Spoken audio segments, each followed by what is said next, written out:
Muy buenos días, hermanos, ¿cómo están? Mi nombre es Daniel Cabaña. Que la paz de nuestro Señor Jesucristo esté con cada uno de ustedes y permanezca para siempre. Hoy vamos a continuar con este análisis que venimos haciendo respecto al bautismo. En el video anterior analizamos de que Jesús se bautizó de grande.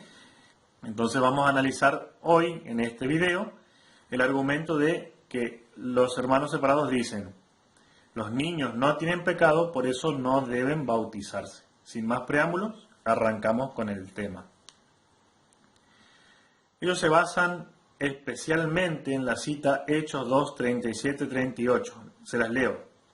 Al oír estas cosas, todos se conmovieron profundamente y dijeron a Pedro y a los otros apóstoles: hermanos, ¿qué debemos hacer?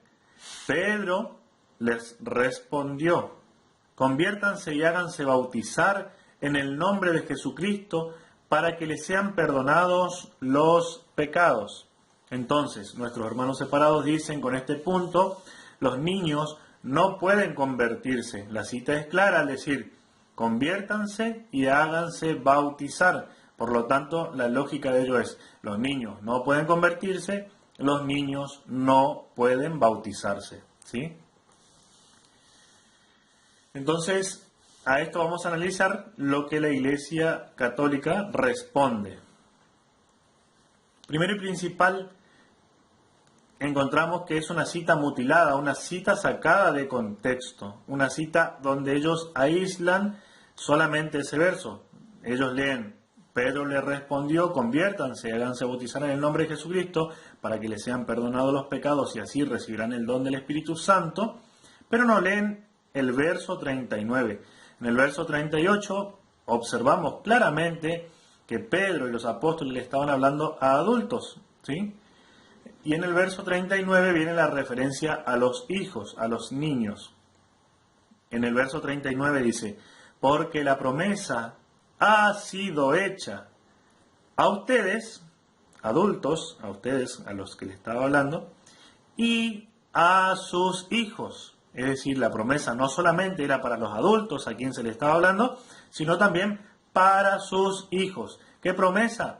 La de bautizarse para que se le perdonen los pecados y reciban el Espíritu Santo. Si bien podemos decir que los niños no tienen pecados propios, pueden bautizarse, porque para ellos también es la promesa, y recibir el Espíritu Santo. Más adelante, no quiero adelantarme porque vamos a seguir analizando los beneficios que trae el bautismo y ahí vamos a ver el perdón de pecados y recibir el Espíritu Santo en mayor profundidad. Entonces quedamos: porque la promesa ha sido hecha para ustedes, hecha a ustedes y a sus hijos, y a todos aquellos que estén lejos, a cuantos el Señor nuestro Dios quiera llamar. Entonces lo que vemos claramente, reitero, es que si bien Pedro y los apóstoles estaban hablando a los adultos, viene a aclarar en el verso 39 que la promesa no solamente era para ellos, sino también para sus hijos. ¿Sí? Además, otro argumento que podemos decir los católicos es que si el bautismo es para perdón de pecados y conversión, Jesús no necesitaba ni convertirse ni que se le perdonen los pecados. ¿Se acuerdan? Nosotros vimos la vez anterior el bautismo de Juan en Mateo 3:13 en adelante, ¿sí? Y vamos a analizar lo que pasaba. En Mateo 3:15, ¿se acuerdan? No lo copié todo porque por cuestión de tiempo. Pero analizando, vamos a ver, Jesús se presenta ante Juan y Juan le dice, se negaba a bautizarlo porque él sabía, según dice Marcos 1:8, que su bautismo era para conversión y perdón de pecados. Entonces él se encuentra con Jesús sabiendo que Jesús no necesitaba ni convertirse ni perdonarse los pecados. Entonces Juan se niega diciéndole, no eres tú quien debe bautizarse, sino yo. ¿Sí? Soy yo el pecador, le dice Juan, no vos. Pero Jesús le responde, y eso también lo vimos, ahora déjame hacer esto porque conviene que así cumplamos todo lo que es justo. Y vamos a partir de este punto, todo lo que es justo. Y vamos a analizar qué quiso enseñar Jesucristo con esto.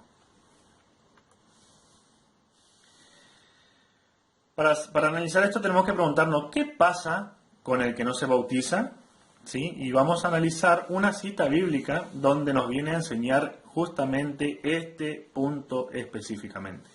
En Lucas 7, del 29 al 30 dice: todo el pueblo que lo escuchaba, incluso los publicanos, reconocieron la justicia de Dios. ¿Sí? Veníamos hablando que es lo justo.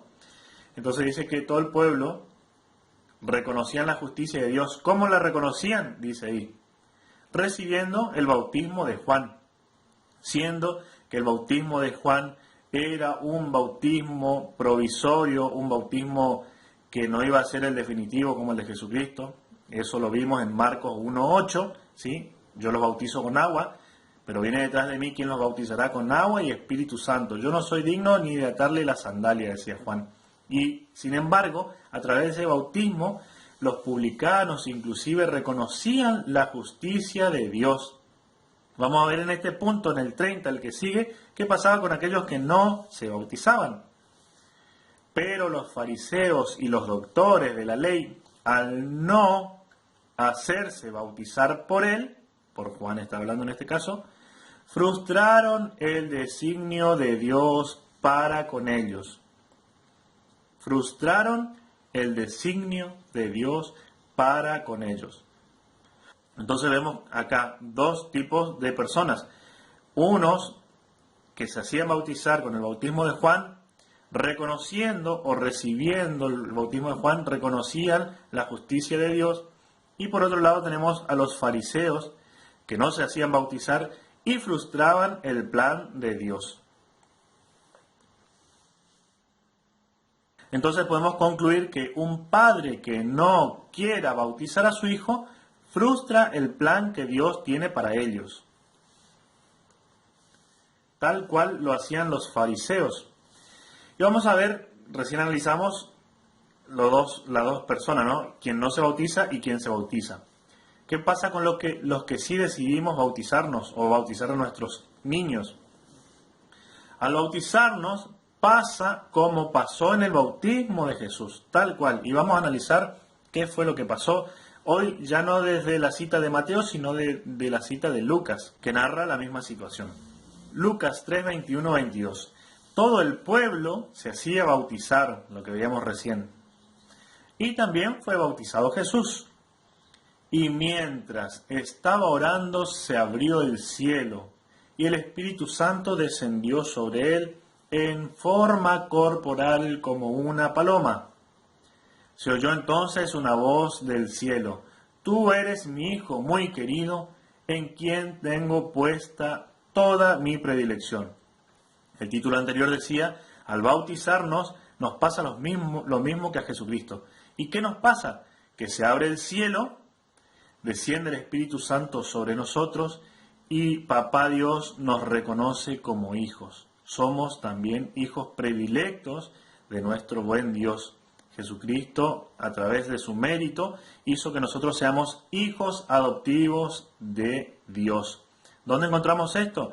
Ahí dice la referencia, Gálatas 4:5. Pueden leer todo el contexto, ¿sí? En Mateo 3:16 podemos encontrar el bautismo también narrado desde Mateo. Entonces, concluyendo, para los católicos los niños sí nacen con un pecado que no es propio, sino heredado, ¿sí? Y por tanto necesitan el bautismo para borrarlo. El pecado de Adán y Eva, el pecado original. No vamos a pasar citas bíblicas todavía porque este punto lo vamos a analizar exclusivamente y específicamente cuando veamos pecado original, ¿sí?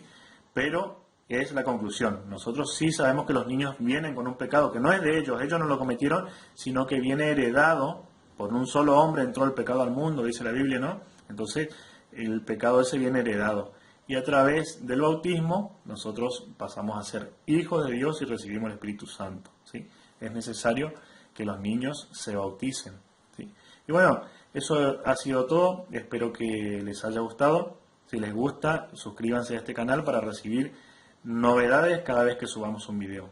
Muchísimas gracias.